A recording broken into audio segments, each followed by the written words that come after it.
Donald Trump and Javier Milei are both prominent political figures who share certain similarities in their personalities, strategies, and political rhetoric.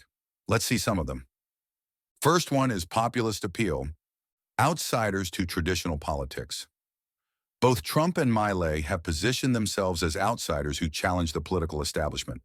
Trump entered politics as a businessman with no prior political experience, while Milei, an economist and media personality, rose to prominence as a critic of Argentina's political elites.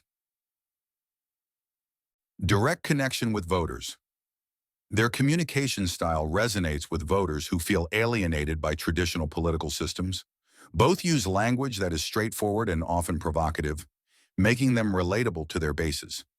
Second is charismatic and unconventional personas. Distinctive physical styles. Trump is widely recognized for his iconic hair and larger-than-life demeanor. Milei is known for his untamed hairstyle and theatrical public appearances, which have earned him the nickname El Peluca, the wig. Media presence. Both are skilled at commanding attention, often using their flamboyant personalities to dominate headlines. Their ability to generate buzz ensures they remain at the forefront of public and media discourse. Third is anti-establishment rhetoric. Both leaders often frame their campaigns as battles against entrenched elites and corrupt politicians. They accuse the establishment of failing ordinary citizens, a message that resonates with voters frustrated by systemic issues. For example, Trump famously promised to drain the swamp in Washington, while Milei refers to the Argentinian political class as the caste, accusing them of exploiting the people. Fourth is nationalism and economic protectionism. Trump advocated for policies like America First, emphasizing national sovereignty, reducing dependency on global trade, especially with China, and curbing immigration. Milei.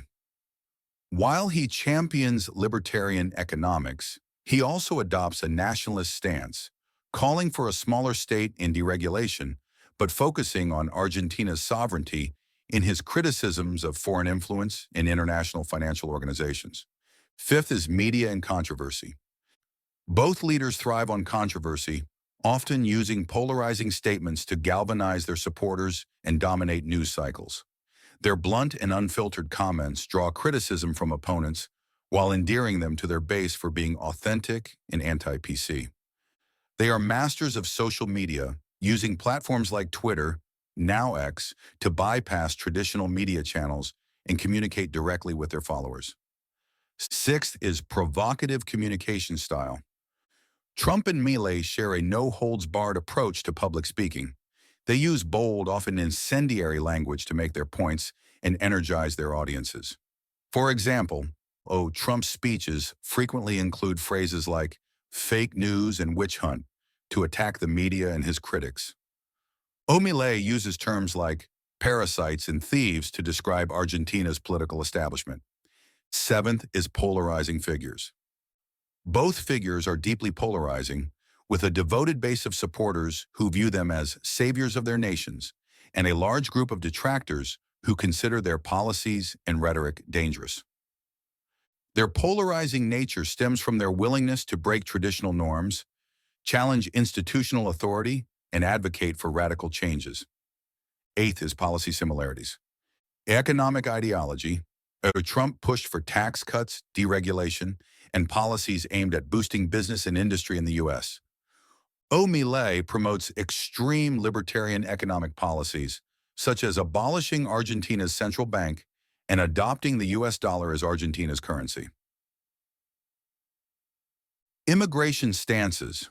Trump is known for his hardline stance on immigration, including the construction of a border wall with Mexico.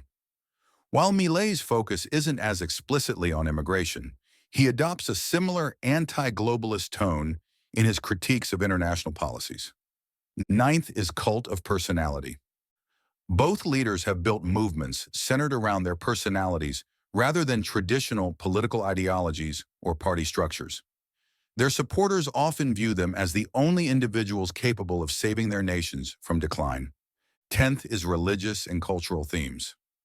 Trump appeals to conservative Christian values in the U.S., aligning with issues like pro-life stances and traditional family values. Milei often emphasizes libertarian ideals but integrates cultural critiques of progressive policies, appealing to conservative-leaning voters. The Argentine president Milei has stolen the limelight from Trump. What extraordinary things did Milei do? This has to start from 2020. At that time, in order to deal with the epidemic, Trump launched unlimited quantitative easing, global currency was overissued, and inflation came like a tide, which brought a series of serious consequences. There is no need to talk about the United States itself. The violent interest rate hikes starting in 2022 are to suppress inflation. Argentina and South America is also deeply affected. The cumulative inflation rate in 2023 reached 211%.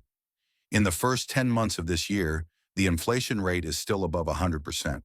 There are some tricks. The first trick is to control finances.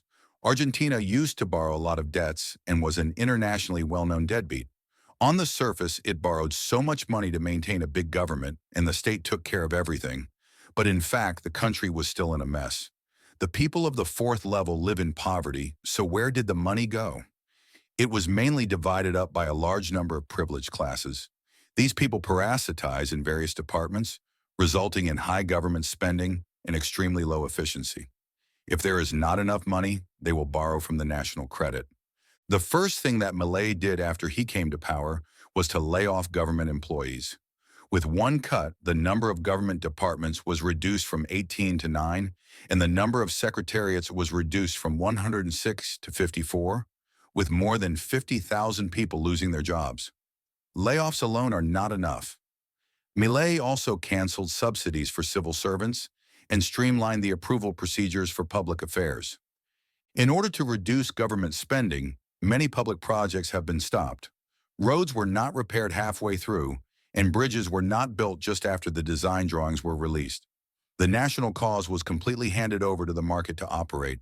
It also significantly reduced Argentina's import tariffs, and each province set its own tariff rate for purchasing goods from abroad.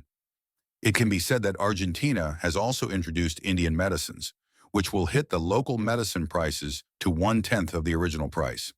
When he came to the election, he said that he would blow up the National Bank of Argentina and privatize all public facilities, such as railways, roads, and subways. What does this mean? After this, Metroline 1 can be sold to individuals at a competitive price. Ordinary people who want to take the subway have to pay individuals. Doesn't that make you feel thundering? This is not over yet. This is a heavy hand. 41 state-owned enterprises were directly put on the auction list, including Argentina's National Bank, Water Company, National Nuclear Power Company, etc. In Milei's eyes, the government's way of regulating the economy is wrong. Everything should be decided by the market. Even education and medical care, which are closely related to everyone, should be left to the market and should not be interfered with. After Milan came to power, Argentina will become the freest country in the world. How free is it? You can sell your body and soul for no reason.